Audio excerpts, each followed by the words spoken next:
Partner is Daily Shipping Times. We also have our knowledge partner, BMR Advisors, network partner, Gateway Maritime, and print media partner, Cargo Connect, Cargo Talk.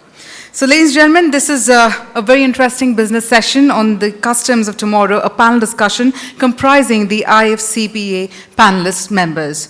Our session chairman and the moderator is Mr. Jaime King, and joining Mr. King on the dais, we have with us our speakers, Mr. Michel Vallee, Ms. Carol West, Ms. Janice McBride, and Mr. Federico Zuniga. Could we have a warm round of applause as we welcome all of them here? On that beautiful note, I now request Mr. Jaime King to start the proceedings of the discussion. Over to you, sir.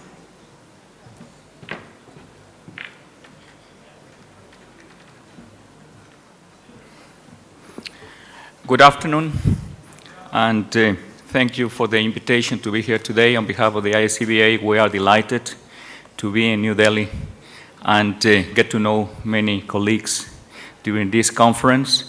We want to thank the Federation of Freight Forwarders in India for the hospitality. We have found a very, very warm interaction with many of you, and we're looking forward to exchange more ideas during the term of this conference.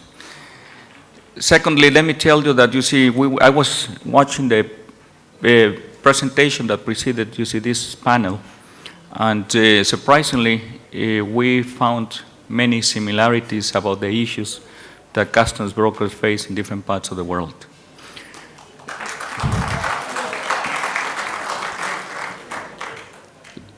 As you know, the IFCPA held its board of directors meeting yesterday. We have delegates from many parts of the world. And now, here in the room, you'll find customs brokers from Canada, from the US, from Greece, and from Mexico. So as you know, we suffer the same issues. We struggle with the same pressures, the same needs to change, and all the problems that I'm sure that you all are very used to here in India. The IFCPA, let me just see where to start the presentation.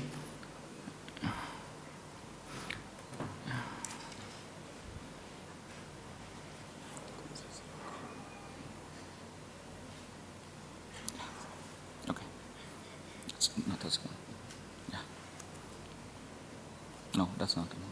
So.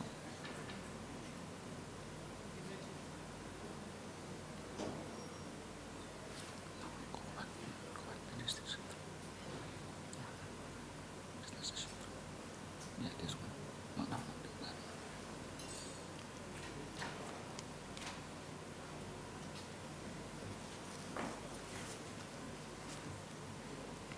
Okay, the topic of our panel is the customs of tomorrow. And I want to start by giving you a little introduction to the International Federation of Customs Brokers Association. We represent the world customs brokers since 1990. We've been in existence for 23 years. Our secretariat is based in Ottawa, in Canada, and it's been kindly hosted by the Canadian Society of Customs Brokers. We have member countries in all regions of the world, including the major trading economies. In America, we have Canada, US, Mexico, Uruguay, Argentina. In Europe, we have Italy, we have Greece, Portugal. In Asia, we have Japan, China, Korea, and we also have members in other parts of the world, like Africa. We have a commitment of all the members to identify that knowledge is a basis for regulation of customs brokers by customs authorities. We acknowledge that customs brokers are experts in the regulation. We are experts in the regulation of customs matters, and we are also a voice for all the small and medium enterprises. Most of the clients that we have all over the world are usually small and medium enterprises, and we also speak on their behalf for many issues that affect, the customs clearance and handling all over the world. We at the World Customs Organization are part of the private sector consultancy group, which is a group that was created at the invitation of the Secretary General of the WCO as part of the work of the SAFE framework of standards for security, and ever since, you see, the role has been slowly being redefined to cover some other areas. Some of the other parts, you see, where we have participated and expressed the voice of customs brokers is in other programs in the WCO, the World Customs Organization, as the Economic Competitiveness Package. What it is, as you know, in difficult times, you see, and we are just starting to see probably, you see, some recovery after the very deep crisis that happened in the last few years, that the customs felt the need to present their position on how we could achieve trade facilitation, but at the same time comply with all the regulations and all the security requirements that are in existence all over the world. Another issue where we have participated have been with the globally networked customs. This is part of the works of another effort by the World Customs Organization, which is the customs in the 21st century. And as part of this, what it was decided by the Council was that there was a need for security and control, but also there was a need to continue with trade facilitation. As part of this, you see they defined 10 building blocks, and the globally networked customs is the first block of this initiative, and basically contains, you see, all the basis to try to develop a customs to customs network, and also to the interactions between business to customs and from customs to business. We are also engaged in seeing activities about UCR professional customs brokers. We launched a global review of customs brokers regulation. This was an initiative that was done and presented to our board of directors in May 2009. And this was the idea to establish a database of existing policies in different parts of the world, how customs usually are being regulated. And based on this, we created some best practices that have been used and recommended to different international bodies and to different countries. Next, we're also going to talk about UC customs broker regulations, and we're going to present you a modernization case study that was done in the US, and that will be presented by my colleague Kiko Zuniga. And we're also going to talk about capacity building by the ISCBA. The ISCBA has recently been engaged in working with countries in some parts of the world to try to set up, you see, regulations and to organize customs brokers, and that's something interesting that you are going to be seeing. The way we're going to proceed now, I'm going to ask Carol West, our secretary, to start with the presentation, and from there we are going to follow some of the other panelists. And probably after each presentation, I'm going to allow for a few minutes, so if you have any direct questions to the ideas that have been presented, we'll have a few minutes, and then depending on the time and how fast we're moving, we are going to leave another session of questions and answers for the end. So Carol, you're next. Thank you.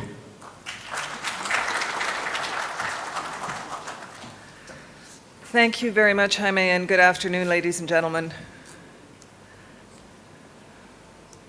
Let me just catch up here. I'm going to speak a little bit today about customs brokers at the World Customs Organization. And first of all, I'd like to congratulate FFFAI on this wonderful conference, and especially your chair, Shantanu Bedkamkar, who is India's director at the IFCBA table and one of our managing directors. What a fantastic job and a fantastic turnout. So congratulations, Shantanu. When I talk about customs brokers at the World Customs Organization, I should mention that I had the privilege of sharing the podium with Shantanu earlier this year. We did a joint presentation at the WCO, and again, a terrific job representing India and FFFAI and customs brokers around the world. So it was a great experience, and thank you, Shantanu. I think your program indicates that I'm going to also talk about global security concerns and customs laws. And I am, because one of the things that we talk about a lot at the World Customs Organization is about supply chain security. But what I'm really going to talk about also is how business is trying to influence the WCO and what mechanisms we have as customs brokers to do that. One of the mechanisms that we have is the private sector consultative group of the World Customs Organization, and this group was formed in 2006 by invitation from the Secretary General of the World Customs Organization. At that time, it was Michel. And it's interesting because the PSCG, as we're known, is 30 organizations, companies, and associations which represent all regions of the world and all parts of the supply chain. And Monsieur Dene recognized that customs brokers are an essential part of the supply chain when he invited the IFCBA to be one of the founding members of the private sector consultative group. The other thing that's important about the PSCG is that after 9/11, September 11th, 2001, in the United States and the terrorist events there, the World Customs Organization was very concerned about supply chain security and protecting borders. And so, in a way, at that time, the business of customs changed, and it changed by having the usual customs business of revenue collection, protection of citizens, and safety and health. To that was added a concern about physical security, about terrorism, about weapons of mass destruction. And so the business that we're in, and the business that customs is in, I think fundamentally made a shift after 2001, September 11th. Here's a list of PSCG members, and there's a lot of acronyms there. But let me just put this slide up so that you may visually more easily recognize who's sitting at our PSCG table. We have the American Association of Exporters and Importers, which is really the only national association sitting at the table. Everyone else is really representing international organizations. BASC, the Business Alliance for Secure Commerce, Boeing Company, BP, De La Rue, which is a company that literally makes money and secure documents, Deutsche Post, DHL, FedEx, Fiata is also there, and I know you also have a relationship with Fiata.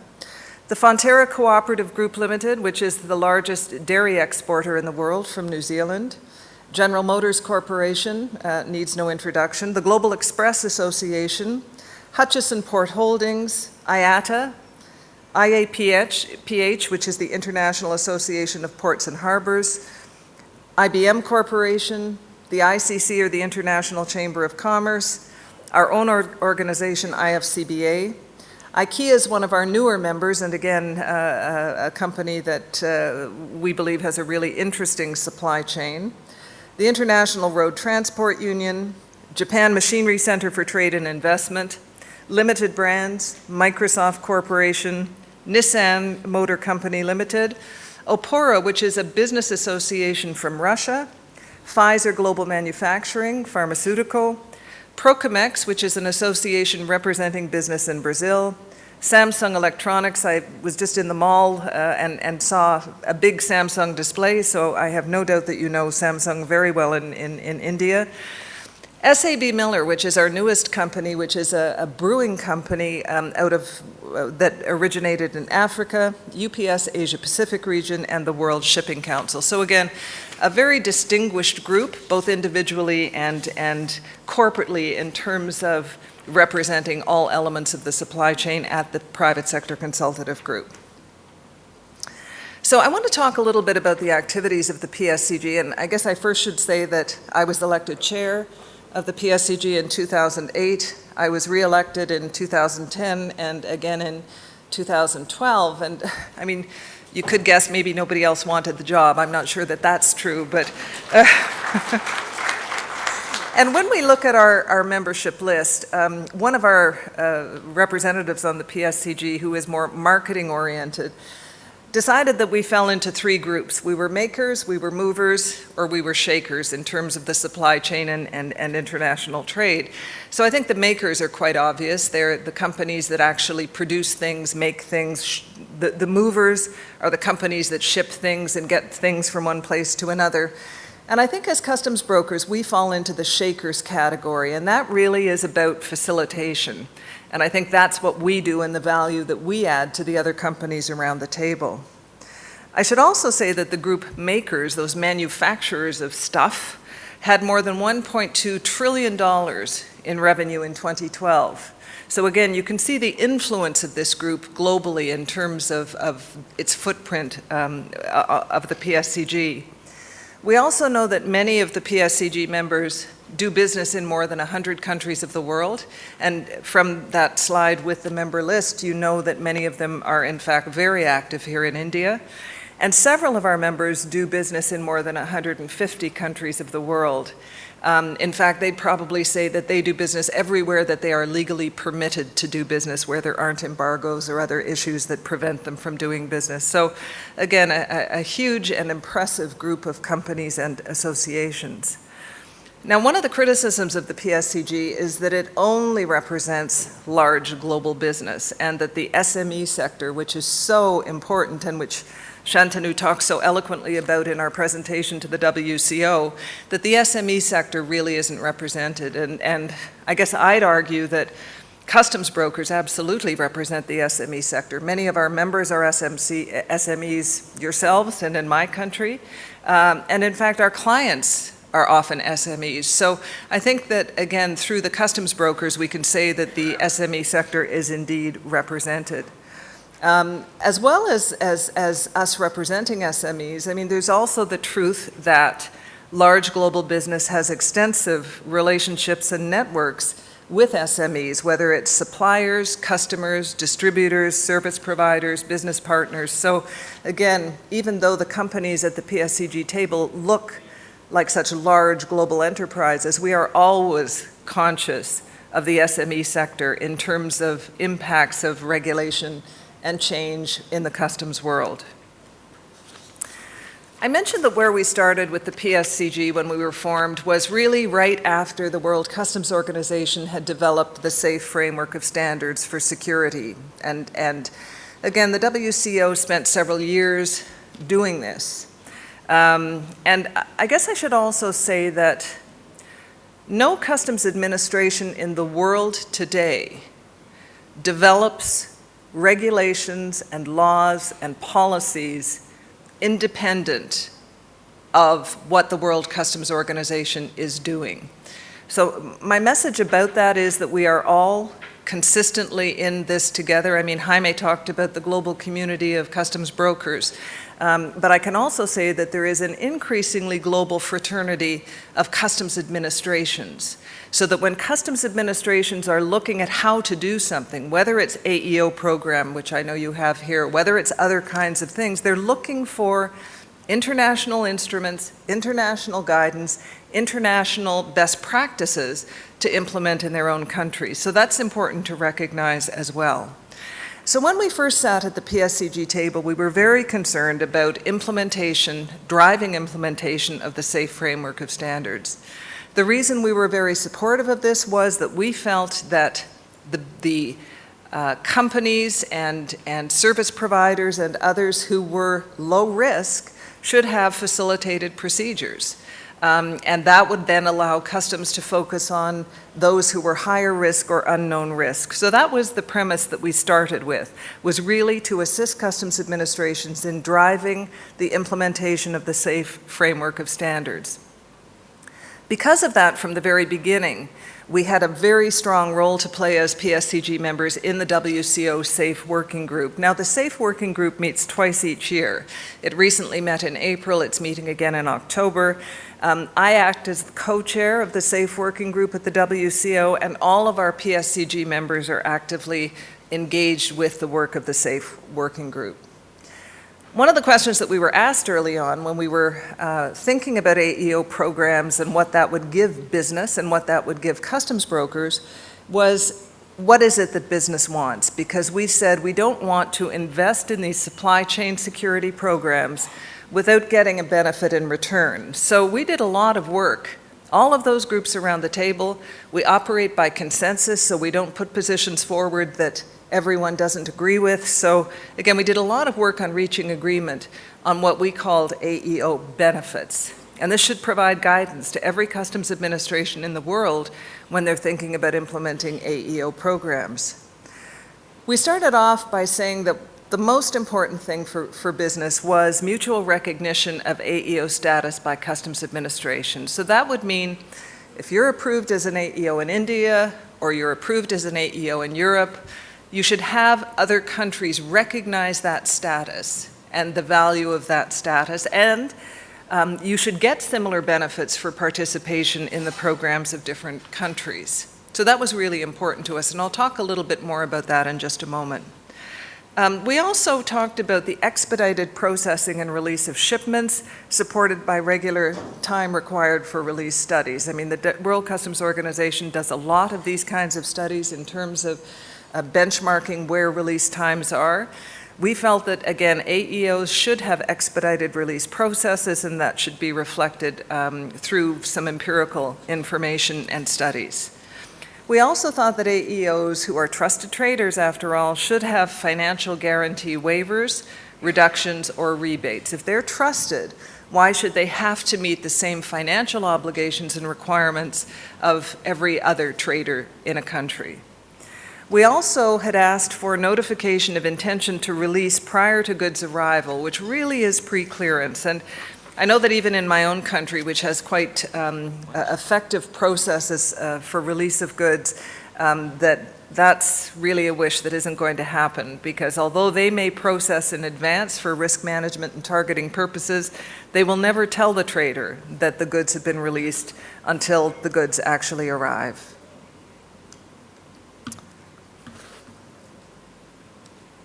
There we go.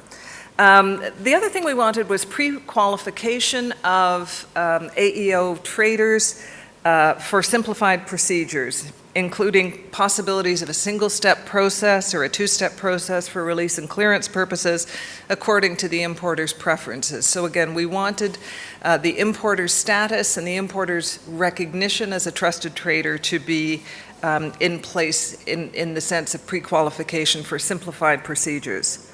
We wanted the establishment of economic operator-based profiles and account-based controls as opposed to transaction-based controls. And again, I'll come back to this a bit later because we've done some recent work on this also, which really reinforces that Customs Administration should be looking at you and should be looking at your clients as an entity in terms of your operation and in terms of your compliance record, rather than looking at you on a transaction-by-transaction basis. We wanted priority of inspection and use of non-intrusive inspection equipment whenever physical examination was required, and we wanted priority customs processing during a period of elevated threat conditions. I'm sure you know the geography of Canada, and you know that we have a very long land border with the United States of America. And what happened on September 11th was that the border closed, and that was probably the first time ever that the border had closed. And so we had lineups of trucks for miles and miles and miles. And again, the idea of AEO was that if this ever happened again, people with AEO status could in fact go to the front of the line. Now, the difficulty in a country like ours with a land border and sometimes bridges crossing water is that you can't get to the front of the line. However, we thought that this was an important benefit to include in our discussion of AEO suggestions. We also wanted priority treatment in post-incident resumption and trade recovery programs.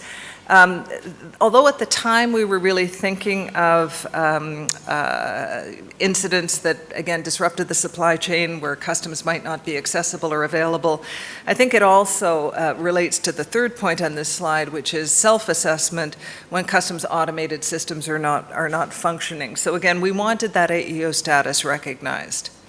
The middle bullet in this slide is an interesting one because we had started off by saying that we wanted AEO status to affect mitigation of penalties. So that in fact, if penalties were to be imposed, we wanted customs to take into consideration the AEO status of the company on which it imposed penalty. And the customs administrations in the room when we suggested this said, no, we can't do this. There's a legal basis. You're creating, a really difficult situation for us, and it isn't going to happen. So we did go to the revised Kyoto Convention, and we sort of dug up a clause and an annex standard that said that AEO status should be a significant factor in determining the administrative settlement of a customs offense. But really, what we were really looking for was mitigation of penalties. We also wanted an option to provide a reduced standard data set for risk assessment purposes. And I'm sure the presentation will be made available to you so you can look at the kinds of data we were looking at in terms of advanced data requirement for risk assessment. And we had an interesting discussion between the carriers and the customs brokers in the room. I think we all believed that less data was better because we manage data. We're in that business of managing data and managing relationships of those who provide data.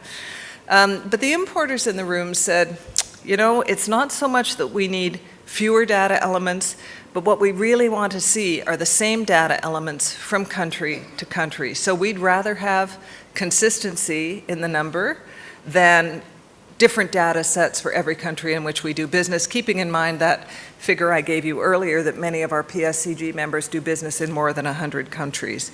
So again, you can just quickly take a look at the data that we had come up with, and it was an interesting discussion. One of the other interesting discussions that we have before I leave this piece on our work on AEO was that AEO programs are voluntary. They are not mandatory in any country in the world today.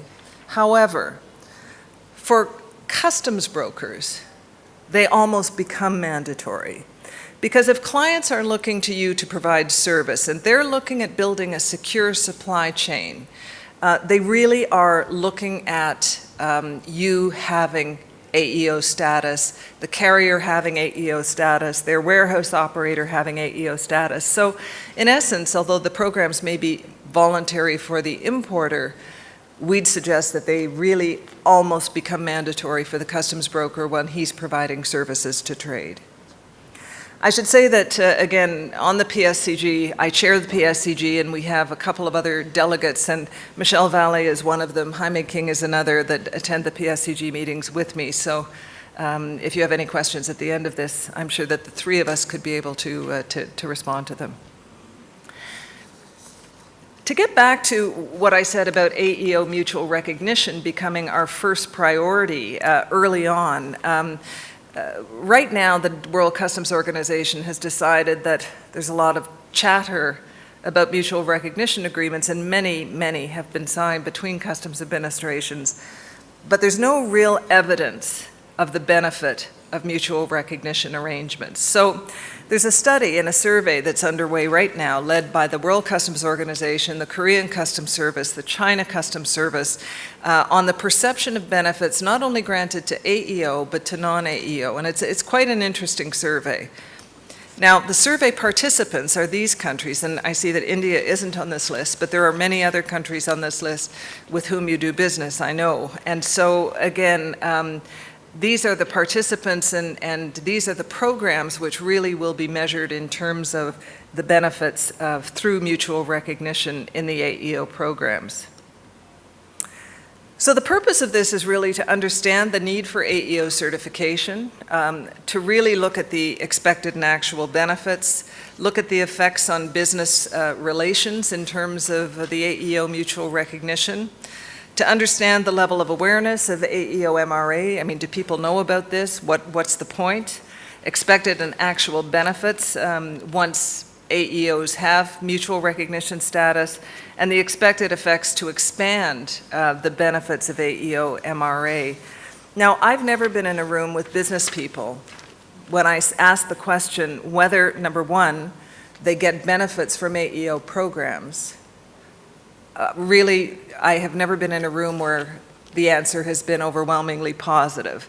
People invest in AEO programs for a number of reasons. Sometimes it's because it's the right thing to do as a good corporate citizen. Sometimes, again, a service provider, it may be mandatory in terms of your business model and ability to be competitive and provide service. Sometimes it's really an insurance policy that if something does go wrong, you want the chance to be at the front of the line to resume your business. But again, the day-to-day benefits we have not really seen even around the PSCG table. So I'd leave you with that thought as well, and I'm not sure what the feedback would be from India. There is a survey link, and we've provided this to Shantanu. So again,